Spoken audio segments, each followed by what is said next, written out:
الرحیم دیکھیں، جب سے ہم یہاں بیٹھے ہیں اور یہ پروگرامز چل رہے ہیں، یہ وہ شخصیات ہے، یعنی ہم مسلمان ہیں تو اسلام نے ہمیں عزت دی ہے، توقیر دی ہے، لیکن یہ وہ شخصیات ہے جنہوں نے اسلام کو عزت دی ہے۔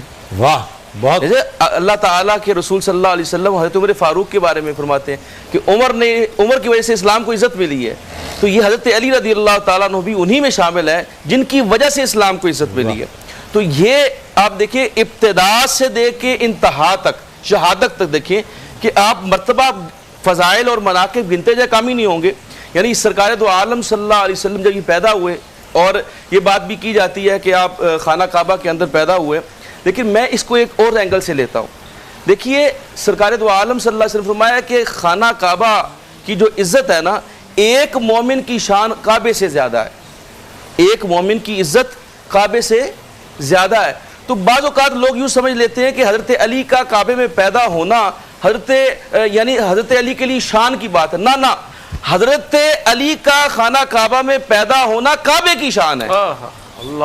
اس کو دیکھیے کہ کعبے کو اللہ تعالیٰ کے حضرت علی رضی اللہ تعالیٰ عنہ جو ہے وہ کعبے کو فضیلت بخش رہے کہ وہاں پیدا ہو کر، پھر آپ کا حضرت فاطمہ بنت اسد کا آپ کی گود میں ہونا اور آنکھیں نہ کھولنا اور آقا علیہ السلام کا تشریف لانا، اور پہلی نگاہ جو حضرت علی کی حضور پر پڑی وہ آقا دو جہاں صلی اللہ علیہ وسلم کے ساتھ انہوں نے آنکھیں کھولی۔ یہ دیکھیں، پھر اپنی گھٹی حضور اکرم صلی اللہ علیہ وسلم اپنا لعاب دہن حضرت علی کے منہ میں ڈالا۔ یہ وہ ساری فضیلتیں ہیں۔ اور پھر آپ آگے بڑھیے، بچپن میں جب حضرت یہ دوسرے مسلمان حضرت خدیجہ الکبریٰ رضی اللہ تعالیٰ عنہ نے اسلام قبول کر لیا، اور آقا علیہ السلام دونوں میاں بیوی بیٹھے، اور آقا علیہ السلام جو ہے اپنی بیوی کو قرآن پاک کی آیات، سورہ علق کی آیات سنا رہے ہیں کہ یہ مجھ پہ حضرت جبریل امین جو ہے وہ وحی لے کر آئے ہیں، اور اتنے میں حضرت علی رضی اللہ تعالیٰ تشریف، بچے ہیں وہ آ جاتے ہیں، کیونکہ پرورش جو ہے وہ حضرت آقا علیہ السلام فرما رہے تھے۔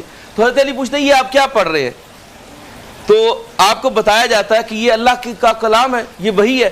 تو یہ نسبت قائم ہوئی حضرت علی کی قرآن کے ساتھ کہ پہلی وحی اگر عورتوں میں حضرت خدیجہ الکبریٰ نے سنی ہے، اور مردوں میں یا بچوں میں سب سے پہلے حضرت علی نے سنی ہے۔ اور پھر نماز، یعنی آقا علیہ السلام اور حضرت خدیجہ الکبریٰ دونوں نماز پڑھ رہے ہیں، اور حضرت علی آتے ہیں اور پوچھتے ہیں یہ آپ کیا کر رہے ہیں؟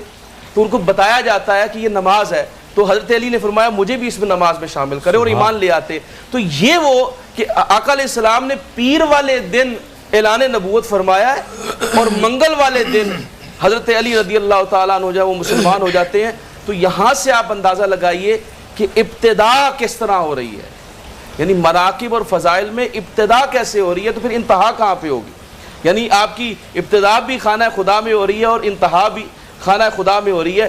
تو حضرت علی رضی اللہ تعالیٰ عنہ کے جیسے شاہ صاحب فرما رہے تھے، وہ اپنا علماء نے لکھا ہے کہ 300، یہ جو میں نے کہا نا کہ نسبت قائم ہوئی قرآن پاک سے، 300 آیات قرآن پاک کی وہ حضرت علی کی شان میں یا آپ کی تائید میں نازل ہوئی ہیں۔ سبحان اللہ۔ اور حضرت علامہ سیوطی فرماتے ہیں کہ 18 مناقب ایسے ہیں، 18 مناقب ایسے ہیں جو حضرت علی کو نصیب ہوئے اور کسی کو نصیب نہیں ہوئے، وہ مناقب، اور ان میں سے 3 خصوصی طور پہ، جس کا ایک ذکر شاہ صاحب نے فرمایا ہے کہ آپ کو اس طرح فرمایا کہ تم میرے لیے ایسے ہو جیسے موسیٰ کے لیے ہارون۔